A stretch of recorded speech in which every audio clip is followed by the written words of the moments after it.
மறந்துடுவாரோ? உன்னை எப்படிப்பா நான் கைவிடுவேன்? அப்பதான் ஆண்டவருடைய சத்தம் வருது. எல்லாத்தையும் இழந்துட்டாயோ? கைவிட்டு விடுவாரோ? நீ எனக்கு அருமையான மகனுப்பா. நீ அவரே செஞ்சிருந்தாலும் உன்னை திருப்பி கொண்டு வந்து நான் நிறுத்துவேன்.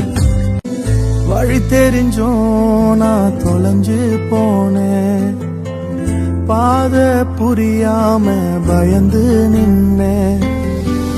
100 பேரை தேடி நீங்க போகல, தொலைந்து போன என்னை தேடி வந்தீங்க. 100 பேரை தேடி நீங்க போகல, தொலைந்து போன என்னை தேடி வந்தீங்க. நீர் என்ன மறக்கல, என்னை விட்டு விலகல, ஏக்கமுள்ள கண்ணால எங்கிதான் நீ